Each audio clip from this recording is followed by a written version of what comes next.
बहुत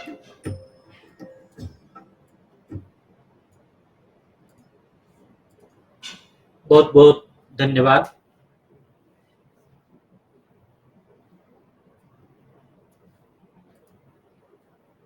आज हम सचेतन के इस विचार के सत्र में आप सभी का स्वागत करते हैं। आप सुन रहे हैं हनुमान की कहानियाँ। आप सभी को नमस्कार। आप सभी का स्वागत है। ये एक विचार की गहराई है। जब हम विचार के सत्र में आते हैं तो उसकी गहराई में उस विचार के सोचते सोचते उसके अंदर डूबना होता है।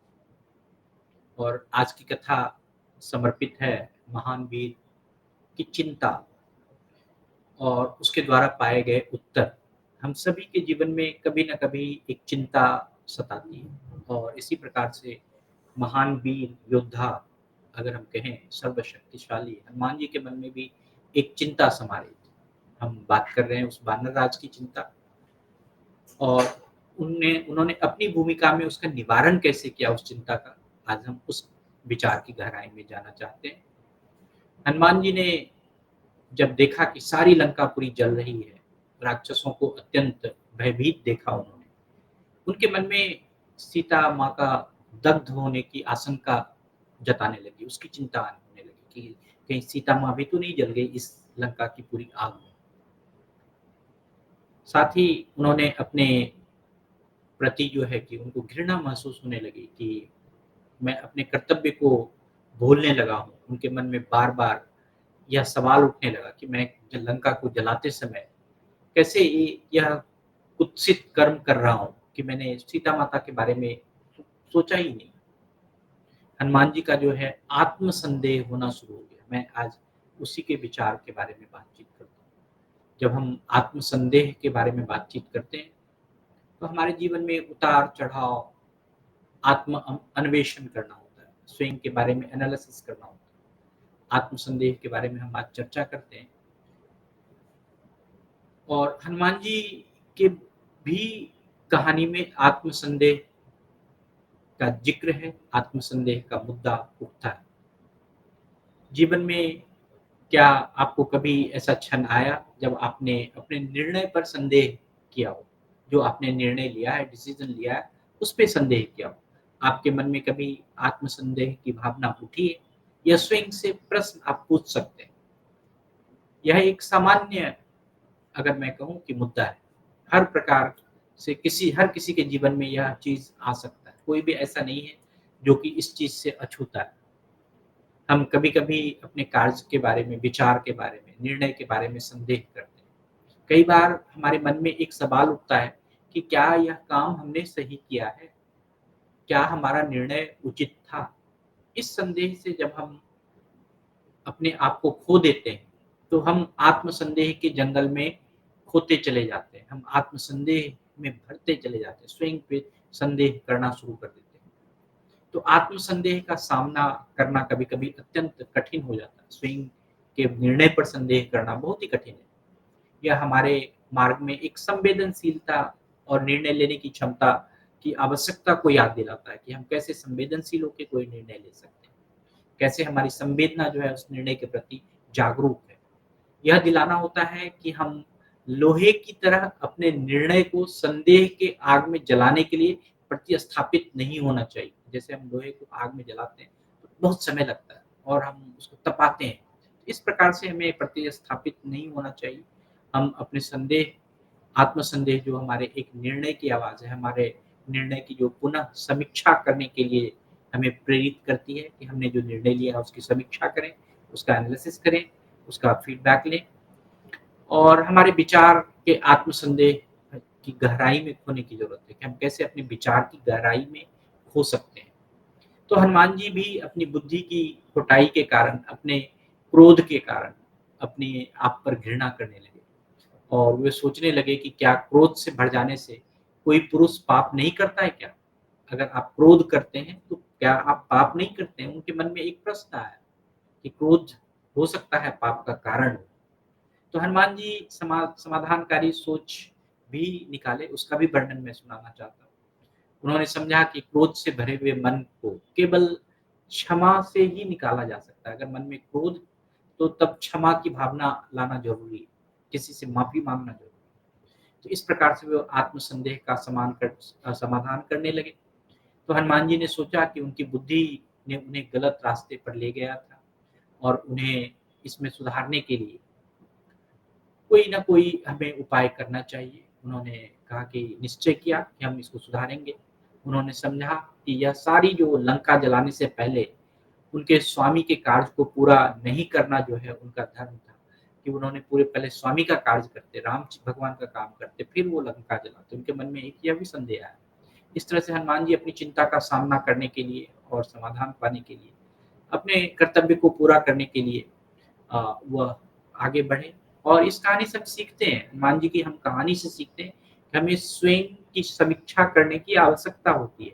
हम स्वयं के निर्णय की समीक्षा कैसे करें? हमें अपने क्रोध को नियंत्रित करने की आवश्यकता होती है कि हम क्रोध को नियंत्रित कैसे करें?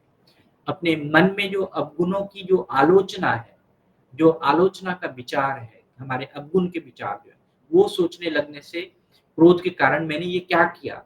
अरे! मैंने इसको क्यों नहीं सोचा? मैंने ऐसा क्यों नहीं किया? तो हनुमान जी के मन में यही आया, क्या मैंने सीता जी की रक्षा की या नहीं की? पूरी लंका में तो आग लगा दी, क्या सीता जी लंका में सुरक्षित है या नहीं? फिर हनुमान जी ने देखा कि सीता जी को आग नहीं छू सकती। उन्होंने समझा कि भगवती सीता जो है वो पतिव्रता धर्म की शक्ति के कारण वह आग से सुरक्षित है। जैसे हम जानते हैं कि हनुमान जी लंका के भीतर घूम रहे थे, खोजते थे, उन्होंने लगा कि वो अपने काम में विफल हो गए, सीता जी की सुरक्षा में विफल हो गए। फिर ये ख़्याल जो उनको बेचैन कर रहा था। तो हनुमान जी ने सोचा कि अगर मैं इस काम की विफलता का सामना किया है, तो मैं खुद जो है अपने सजीव जो अपने जीवन को जो है कि मैं आग में ढकेल दूँ। उनके मन में ये भी विचार आया। बहुत बार ऐसा विचार होता है कि जब हम गलती करते हैं तो हमें लगता है कि हम आत्महत्या कर लें। वही विचार हनुमान जी के मन में भी आया कि मैं आग में खुद खुद को ढकेल दूँ। समुद्र में डूब जाऊँ, वहीं जल में समर्पित हो जाऊँ। हनुमान जी को लगा कि हम अपनी अयोग्यता कार्य को, अविवेकपूर्ण कार्य को हम कैसे किसी के सामने ले जा सकते हैं। हमें भी लगता है कि हम गलत काम जब करते हैं, तो हमें लगता है मुँह कैसे दिखाएँ? यही चीज़ जो है हनुमान जी को भी आया। लेकिन फिर उन्होंने स्वयं को साकार आग में नहीं डालना चाहिए, उनके मन में ये आया।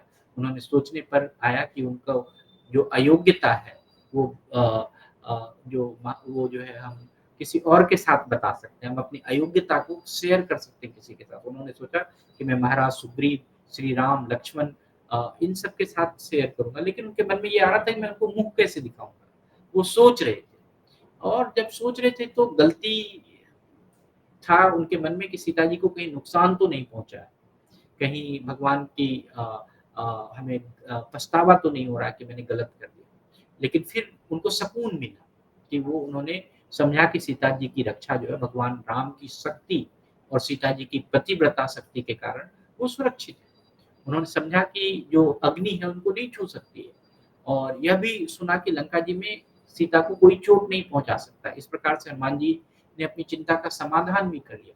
उन्होंने समझा कि सुरक्षा का उपाय जो है वो कैसे उन्होंने हनुमान जी ने अपना प्राण नहीं गँवाया, क्योंकि वो थोड़े-से स्थिर रहे, वो तुरंत विचलित नहीं हुए। जब आत्मसन्देह है, क्रोध है तो तुरंत विचलित नहीं होना चाहिए। हमें उस चीज़ का समाधान ढूँढना चाहिए और सबसे पहला समाधान है हमें क्षमा माँगना चाहिए, फिर हम उसके बारे में आगे बढ़ें। तो हनुमान जी को बाद में यह देखकर, यह सुनकर बड़ा ही हर्ष हुआ, सीता जी को कोई चोट नहीं पहुँची है, उनकी चिंता दूर हो गई, वो आराम से लौटे। ये रोचक कहानी है, ये बड़ा ही एक विचारपूर्ण कहानी है जिसको कि हमें सोचना चाहिए। और यहाँ पर हम जब आध्यात्मिक ज्ञान के बारे में बात करते हैं, अनुभव के साथ-साथ मन में शांति और समाधान की बात करते हैं। जो सचेतन का विचार है वो एक समाधानकारी सोच का विचार है, उसके बारे में हम बात करते हैं। समाधानकारी सोच क्या है?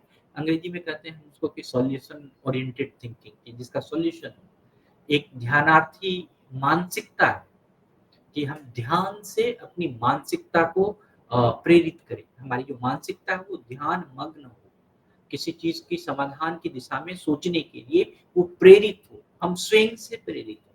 हमें कोई बताए नहीं कि तुमको ये करना है, हम स्वयं से उस समाधान के प्रति सोचें और वो सोच को पॉज़िटिव सकारात्मक बनाने में मदद करें। अपने सोच को सकारात्मक बनाएँ, फिर हम आगे प्रेरित हों। तो अक्सर हम सभी अपने दिनचर्या के दौरान जो है, अनेक समस्याओं का सामना करते हैं। जैसे हनुमान जी ने भी लंका जलाने के समय में एक आत्म विश्लेषण किया उन्होंने। उनको लगा कि मैंने गलत निर्णय ले लिया और सीता जी की सुरक्षा नहीं की। तो ये लेकिन फिर उन्होंने समाधानकारी सोच के उपाय भी अ, ढूँढे और हमें इन समस्याओं का समाधान खोजने में मदद करता है। अगर हम क्षमाशील हो जाएँ, हम प्रार्थनापूर्ण हो जाएँ, हम शांत हो जाएँ, तो हमें उस समस्या का समाधान मिल जाता है। तो समाधानकारी जो सोच है, हमें विभिन्न अगर हम ढूँढने के लिए निकले तो हम विभिन्न पहल कर सकते हैं, उसको हम प्रेरणा कर सकते हैं। यह हमें निराशा नहीं देती है। अगर आप समाधानकारी सोच ढूँढते हैं, तो उससे निराशा नहीं होती है, कभी भी नहीं होती। बल्कि आपके अंदर एक प्रेरणा होती है, एक आप उसको आगे ढूँढते हैं। तो समाधानकारी सोच हमें हमेशा समस्या को जो है अवसर बदल के रूप में बदलने का क्षमता प्रदान करता है। कि अगर कोई समस्या है तो अपॉर्च्युनिटी कैसे बन जाए, कोई चैलेंज है तो अपॉर्च्युनिटी कैसे बन जाए, उसके बारे में होता है। हमें सीधे जो है उसके उत्तर ढूँढने के बजाय अगर हम सीधा उसका उत्तर ढूँढें, वो उसके बजाय जो है हमें वो नया नए नवीन और निराकार दृष्टि से हम उस समस्या का सामना करने की जो है कि हमें क्षमता प्रदान होती है और फिर उससे हमें अवसर मिलता है। तो आज के लिए मैं इतना ही कहूँगा। बहुत-बहुत धन्यवाद। आप सभी का बहुत-बहुत आभार। अगर किसी के भी मन में कोई प्रश्न है, तो आप बात कर सकते हैं।